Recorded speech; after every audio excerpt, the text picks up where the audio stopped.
Hello, नमस्ते, नमस्कार, नमस्कारम। Geopolitics channel पर डॉक्टर अजय कुमार झा मैं हूं आपके साथ। आज का हमारा जो टॉपिक है वो ज़बरदस्त टॉपिक है, बहुत बड़ी बात है। आप इसे पूरा ही सुनेंगे तब मज़ा आएगा।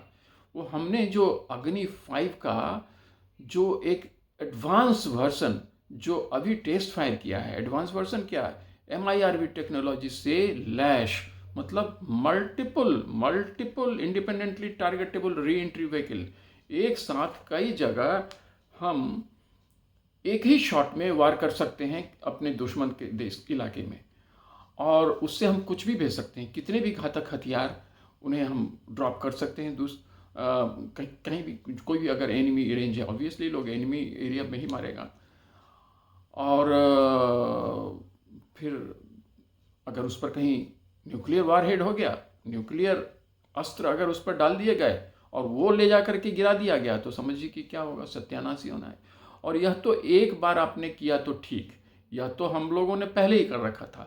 लेकिन अब जो है 11 मार्च को जो भारत ने किया है, भारत के DRDO ने जो इसमें लगातार पिछले कई सालों से काम करते हुए कई वेरिएंट्स मिसाइल टेक्नोलॉजी के अब तक बना लिए हैं और हमारे सेना को सुपुर्द भी कर दिया है। उसमें अब यह एक नया इजाफा हुआ है जो दुनिया में बहुत कम देशों के पास हासिल है। ऑफ कोर्स अमेरिका के पास तो है ही, उसने ही पहला ये किया था। बाद में ये रूस के पास आया, रूस ने भी इसे डेवलप कर लिया।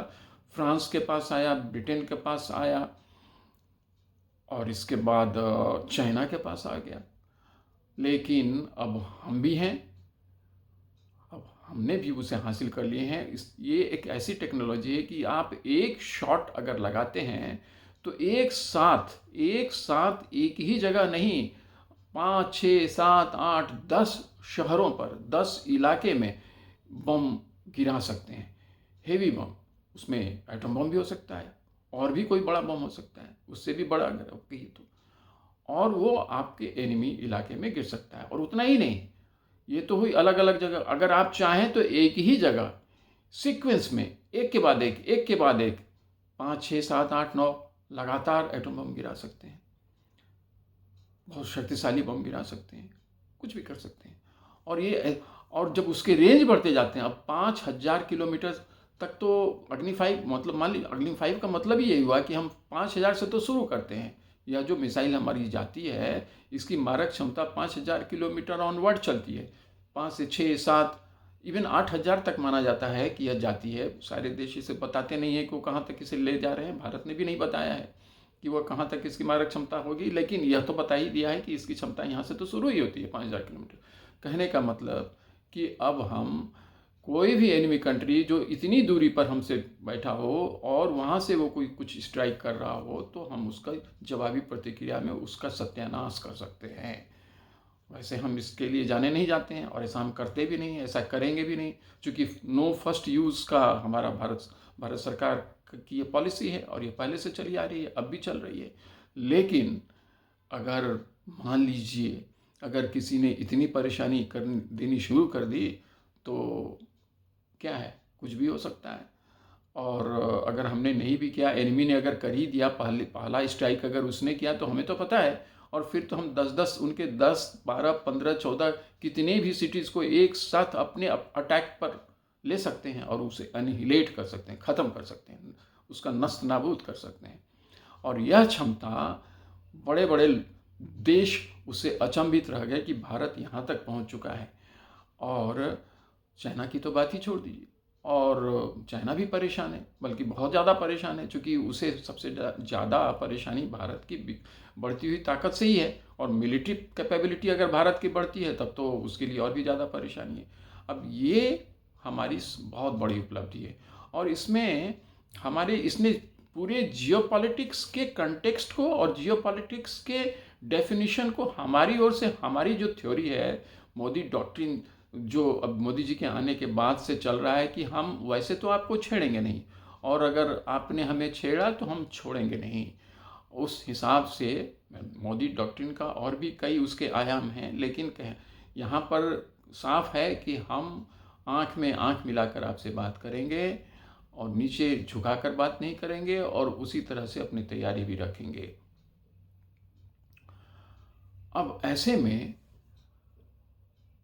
इसने पूरे एशिया के जियोपॉलिटिक्स के डायमेंशन को ही चेंज कर दिया और इसके लिए चीन परेशान भी है। चीन ने इसके लिए काफ़ी हंगामा और शोर शराबे भी मचाया हुआ है, लेकिन उससे होने को तो कुछ नहीं है। भारत को वह शक्ति प्राप्त है और भारत उस क्लब का मेंबर है जहां भारत को ये सुविधा प्राप्त है कि भारत ऐसा कर सकता है, और वह भी मोदी जी के समय में हुआ है। उसके पहले तो वह भी नहीं था। 300 किलोमीटर से ज़्यादा तो हम डेवलप कर भी नहीं सकते थे। अब तो हम ये कर ही रहे हैं, कर सकते हैं, वो हम ऑथराइज्ड हैं।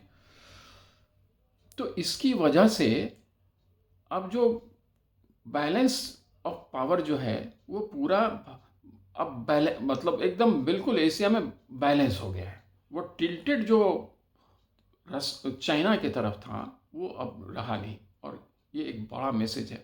और ये सबसे बड़ा मैसेज है वो तो है ही, और इसे मोदी जी ने बता भी दिया।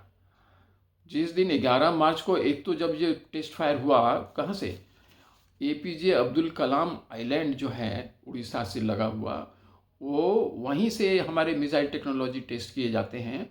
वो जो रेंज है वो हमारे मिसाइल टेक्नोलॉजी टेस्ट करने का, वहाँ से जब यह टेस्ट फायर किया गया, भारत ने किया, इसको स्वयं प्रधानमंत्री जी ने इसकी घोषणा की। अब आप इससे इसकी महत्ता को समझ लीजिए। और यह तो उन्होंने किया ही, और अगले दिन वो पोखरण पहुंच गए। पोखरण पहुंच करके उन्होंने क्या संदेश दिया, लोगों को समझना चाहिए। मतलब दूसरे देशों को यह उन्होंने बता दिया कि वो पोखरण आए हैं विजिट करने के लिए। मतलब वो पोखरण यूं ही नहीं गए हैं, उसी के टेस्ट फायर के बाद क्यों गए, उसके पहले नहीं गए, उसके बाद नहीं गए। उसी समय उसके तुरंत एक दिन बाद जाकर के उन्होंने बताया कि यह वही जगह है पोखरण जहां हमने एटम बम को टेस्ट किया था। वाजपेयी जी के समय में ज़बरदस्त टेस्टिंग हुई थी और एक साथ सीक्वेंस में कई एटम बम, माना तो जाता है कि उससे भी ज़्यादा शक्तिशाली टेस्ट हमने उस समय में वाजपेयी जी के समय में की थी, जिसका नतीजा यूरोपियन देशों का और वेस्टर्न देशों का तो पता ही है, सैंक्शंस लगे वगैरह वगैरह, लेकिन वो सब तो अपनी जगह पर आया गया और भारत कायम रहा। तो अब ये पूरे ग्लोबल पॉलिटिक्स को, जियो पॉलिटिक्स को इसने भारत के लिए काफ़ी महत्वपूर्ण तरीके से एक मैसेज के रूप में बता दिया है कि अब हम काफ़ी दूर आ चुके हैं। इकोनॉमी तो हमारी बढ़ी रही है, वहाँ पर तो हम 5th से 4th, 4th से 3, 2 से 3 साल के अंदर हम होने ही जा रहे हैं। और हमारी मिलिट्री कैपेबिलिटी भी इतनी बढ़ रही है कि आप अगल बगल के देश, दूर दराज के देश भी हमारे ऊपर किसी तरह का कोई ऐसा संगीन हस्तक्षेप करने की कोशिश ना करें। तो यह हमारी बड़ी उपलब्धि है, हमारे देश की बड़ी उपलब्धि है, हम सबों को मानना पड़ेगा। और यह टेक्नोलॉजी जो है ऐसा नहीं है कि ये बिल्कुल नया है। सबसे पहले तो इसने अमेरिका ने इसे हासिल किया, बाद में रूस ने हासिल किया, फिर इंग्लैंड ने, फ्रांस ने और चीन ने हासिल कर लिया था। अब भारत भी इसे हासिल कर चुका है। ऐसे में जो टॉप मिलिट्री कैपेबल कंट्रीज़ हैं उसमें हम खड़े हैं, और ये हम सभी भारतीयों के लिए बहुत बड़े गौरव का दिन था। और अब हमारे मसल्स पावर भी लोगों को दिखेंगे, ये तो बहुत बड़ी बात हुई है। तो आज मैं यही बताना चाह रहा था कि ये हमारी बहुत बड़ी उपलब्धि है। अग्नि 5 MIRV टेक्नोलॉजी हमने लॉन्च किया, उसमें दिखलाया एक साथ कई डेस्टिनेशंस पर अटैक कर सकते हैं, एक ही डेस्टिनेशन पर कई बार कर सकते हैं, और हम इसे और भी बढ़ाते जाएंगे। इसके इंडिकेशंस दुनिया को हैं। तो वही 5000 6000 तो छोड़िए, समय आएगा 8 10 12 15 कहीं भी हम जा सकते हैं। ये तो मोदी जी ने करके दिखाई दिया है और हम लोगों के सर को ऊंचा कर दिया है। थैंक यू, जय हिंद। अगर हो सकता है कि आपने धोखे से सब्सक्राइब नहीं किया हो तो कर ही लीजिए, बिल्कुल कर लीजिए, और अपने लोगों से करवाइए, अपने स्टूडेंट से करवाइए, अपने फ्रेंड से करवाइए। फ़ायदा उनका है, मेरा भी है। मेरा सबसे बड़ा फ़ायदा है कि हमारी फैमिली बढ़ती है, हमारे लोग बढ़ते हैं, हमारी कम्युनिटी बढ़ती है, और हम आपके साथ जुड़ते चलते हैं। सवाल ज़रूर पूछिए, और आपको क्या लगता है, एक बात आप हमें बताइए कि आपको क्या लग रहा है कि अगली तैयारी भारत क्या करने वाला है अग्नि मिसाइल टेक्नोलॉजी के कंटेक्स्ट में, आप हमें लिखिए और फिर हम इस पर डिस्कस करेंगे। Thank you. जय हिंद।